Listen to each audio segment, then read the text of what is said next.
আসসালামু আলাইকুম রহমতুল্লাহ। কেমন আছো তোমরা? আশা করি অনেক ভালো আছো। আমিও মন আল্লাহ পাকের রহমতে অনেক ভালো আছি, আলহামদুলিল্লাহ। তো আজকে আমি তোমাদের মাঝে হাজির হয়ে গেলাম নতুন আরেকটি ভিডিওতে। আর আজকের এই ভিডিওটা হচ্ছে তোমরা যারা HSC 2024 সালের স্টুডেন্টস রয়েছে তাদের জন্য বাংলা প্রথম পত্রর 100% common suggestion for all board. এই সাজেশনটা সকল বোর্ডের জন্যই।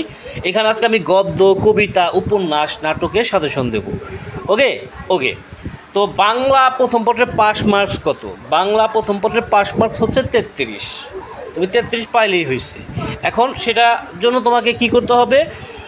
সৃজনশীল যে পার্টটা আছে এখানে তোমাকে কমপক্ষে 23 পাইতে হবে, আর MCQ বা নৈবর্তিক যেটা আছে সেখানে 10 পাইতে হবে। 33, ঠিক আছে? 10-এর নিচে যদি তুমি পাও তাহলে কিন্তু তুমি 33-এর উপরে পাইলেও কিন্তু ফেল। MCQ যদি 10টার জায়গায় তোমার 9টাও হয় তারপর কিন্তু ফেল দেওয়া হবে। অবশ্যই MCQ নৈবর্তিক 10টার মধ্যে 10টা হতে 30টার মধ্যে 10টা হতে হবে, ঠিক আছে? কমপক্ষে 10 পাইতে হবে 30-এর মধ্যে। হ্যাঁ, আর সৃজনশীল অংশে 23 আর 10 কত হইল? 33। এই 33 মার্কস পাইলে তুমি পাস। এখন কথা হচ্ছে তোমাদের বিভাগ আছে কয়টা? 4টা বিভাগ আছে। ক বিভাগ, খ বিভাগ, গ বিভাগ এবং ঘ বিভাগ। ওকে, ক বিভাগ থাকবে গদ্য থেকে। এখানে 4টি থেকে কমপক্ষে 2টা উত্তর করতে হবে। 4টি প্রশ্ন আসবে কিন্তু উত্তর করতে হবে কি? 2টা। ওকে, এখন দেখো যে আমি তোমাদের মূলত এই সৃজনশীল এবং নৈবর্তিক এই দুইটা সাজেশনই বলে দিতেছি। একটা হচ্ছে যে গদ্য কি কি আছে তোমাদের। 1 নাম্বার অপরিচিতা। অপরিচিতা অপরিচিতা ওকে, অপরিচিতা। এরপর আছে কি? 2 নাম্বার বিলাসী। বিলাসী রয়েছে। এরপর হচ্ছে 3 নাম্বার রয়েছে আমার পথ। আমার পথ। আমার পথ। হ্যাঁ, এরপর কি আছে? এরপর আছে মানব কল্যাণ। মানব কল্যাণ। ওকে, আচ্ছা, তারপর কি আছে? 5 নাম্বার আছে মাসি পিসি। মাসি পিসি। মাসি পিসি। ওকে, মাসি পিসি। এরপর 6 নাম্বার কি আছে? 6 নাম্বার 52 দিনগুলো। 52 দিনগুলো। 52 দিনগুলো। ওকে, এবং ফাইনালি 7 নাম্বার কি আছে? 7 নাম্বার হচ্ছে রেইনকোট। 7 নাম্বার হচ্ছে রেইনকোট। তো এখানে দেখো টোটালি 7টা কিন্তু আছে। এই 7টা থেকে 4টা কোশ্চেন করা হবে, অর্থাৎ 4টা গদ্য থেকে তোমার কোশ্চেন আসবে। এখন কথা হচ্ছে কমপক্ষে 2টা প্রশ্ন তোমাকে তো লিখতে হবে। তো 2টা প্রশ্ন লেখার জন্য তোমাকে অবশ্যই প্রথমত আমি বলবো যে অপরিচিতা, এই অপরিচিতা অবশ্যই পড়বা, ঠিক আছে? 100% কমন থাকবে অপরিচিতা সকল বোর্ডের জন্যই। এরপর হচ্ছে আমার পথ পড়বা। আমার পথ। আমার পথ, এটা পড়বা, আমার পথ।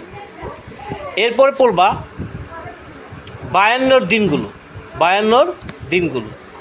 এবং ফাইনালি পড়বা কি? রেইনকোট। এই যে 4টা, এই 4টা থেকে অন্তত 2টা তোমার কমন থাকবে। তুমি যে কোনো বোর্ডের হতে পারো, এই 4টা থেকে 2টা তোমার কমন থাকবে। এবার কথা হচ্ছে নৈবর্তিকের জন্য। নৈবর্তিক ক বিভাগ থেকে 12টি নৈবর্তিক আসবে। 30টি নৈবর্তিকের মধ্যে ক বিভাগ থেকে 12টি আসবে। তো এই 12টি নৈবর্তিককে ভালো করতে গেলে এই 7টা গল্পই তোমাকে পড়তে হবে, 7টা গদ্যই তোমাকে পড়তে হবে, ঠিক আছে? আচ্ছা, এবার চলে যাচ্ছি আমি খ বিভাগে। খ বিভাগে কি আছে? খ বিভাগে আছে কবিতা। খ বিভাগে থাকবে কি? তোমার কবিতা। যে কবিতা থাকবে, এখান থেকে তোমাকে এখানে 3টি আসবে।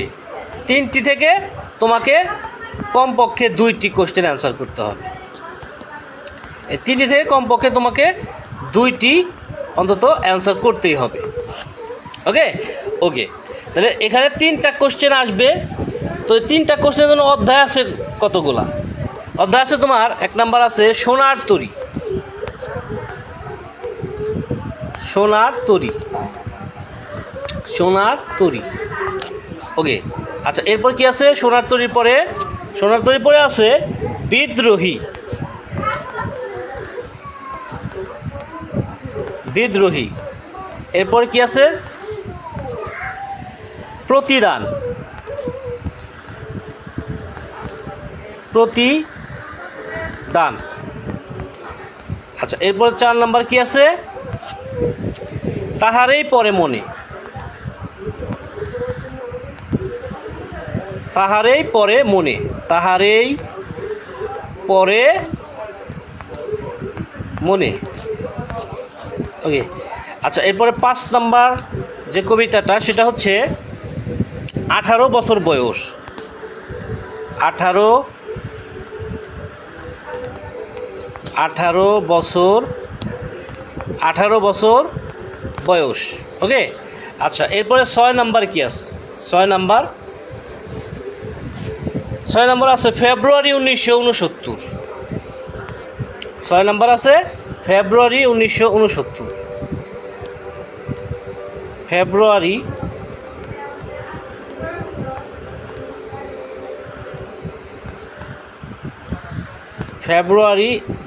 1969। হ্যাঁ, এবং ফাইনালি 7 নাম্বার কি আছে? 7 নাম্বার আছে আমি কিংবদন্তির কথা বলছি। আমি কিংবদন্তির কথা বলছি। আমি কিংবদন্তির কথা বলছি।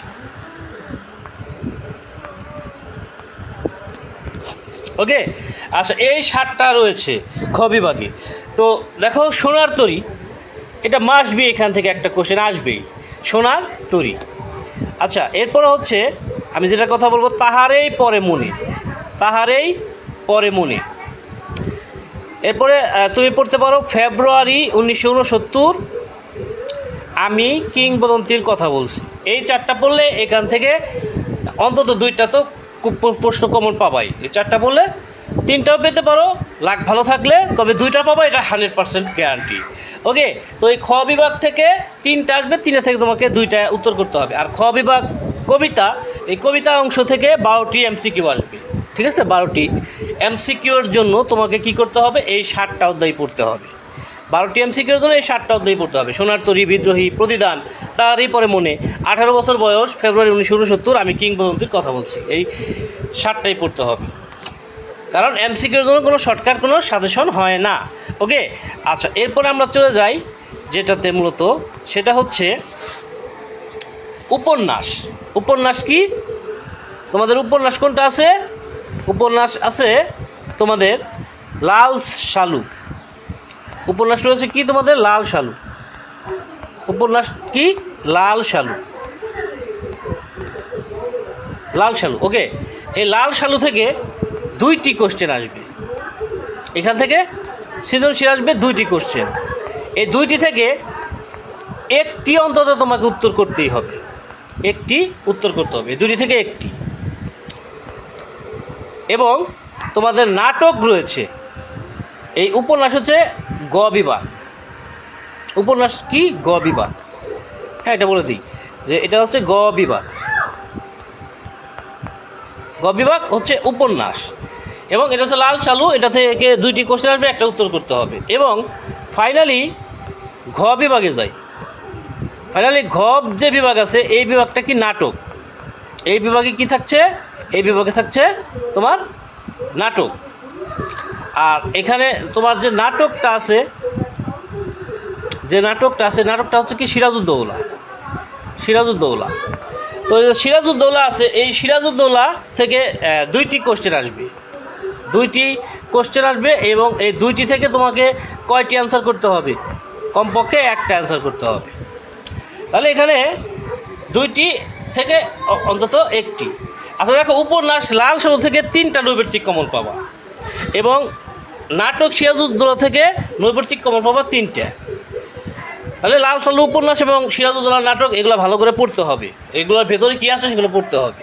তাহলে এখানে টোটালি 30টা নৈবর্তিক, এই 30টা কিন্তু ভাগ করা, অর্থাৎ গদ্য থেকে 12টি, কবিতা থেকে 12টি, উপন্যাস থেকে 3টি এবং কবিতা বলে নাটক থেকে 3টি, এভাবে 30টা কী আসবে, নৈবর্তিক আসবে এইভাবে, ঠিক আছে।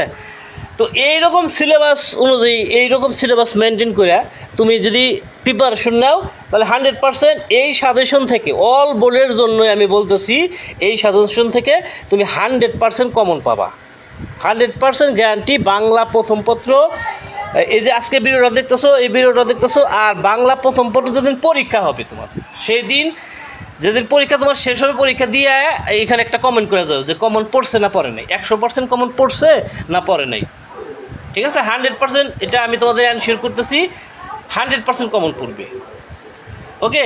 তো এর জন্য তোমাকে কি, এই যে সাজেশন দিলাম, এই সাজেশনটা অনুযায়ী তোমাকে এখন থেকে পড়াশোনা ভালো করে স্টার্ট করে শুরু করে দাও। অনেকেই হয়তো মনে করছে সময় তো আছেই, পরে পড়িরও, কিন্তু না, আসলে পরে পড়তে গেলে দেখবা যে সময় অটোমেটিকলি ফুরিয়ে যাবে, সময় তোমার জন্য বসে থাকবে না। এই জন্য তোমাকে ভালো একটা প্রিপারেশন নিতে হবে। আজকে বাংলা প্রথম পত্রের সাজেশনটা দিলাম, এরপরে বাংলা দ্বিতীয় পত্রের সাজেশন দিব। বাংলা অনেকগুলো ক্লাস আছে, যদিও আমার এই চ্যানেলে আমি শুধু ইংরেজির ক্লাসটাই বেশি নেই, তারপরে বাংলা ক্লাস পাবা, বাংলা গ্রামারের উপর ক্লাস আছে, বিভিন্ন রাইটিং টপিকের উপর ক্লাস আছে, কীভাবে বাংলা ব্যাকরণ তুমি 30-এ 30 পাবা, সেটার জন্য ক্লাস হবে। তো এই জন্য চ্যানেলের সাথে স্টে কানেক্টেড থাকো, অবশ্যই ভালো করতে পারবে। তো এই ছিল, ও আচ্ছা, আরেকটা কথা আমি তোমাদের বলি নাই, সেটা হচ্ছে যে তোমাদের সৃজনশীল তো 11টা আসবে, 11টার মধ্যে তোমাদের 60টা তো উত্তর করতে হবে। এখন দেখো, তুমি যদি ক বিভাগ থেকে 2টা দাও, খ বিভাগ থেকে 2টা, কটা হলো 4টা, গ বিভাগ থেকে একটা 5টা, ঘ বিভাগ থেকে একটা 6টা, তাহলে আরও একটা বাকি থাকে কিন্তু 60টা হইতে গেলে। তো ওই একটা তুমি যে কোনো জায়গা থেকে দিলে হবে, যে একটা এই 6টার পরে যেটা বাকি থাকবে ওটা তুমি যে কোনো বিভাগ থেকে অ্যান্সার করতে পারবা।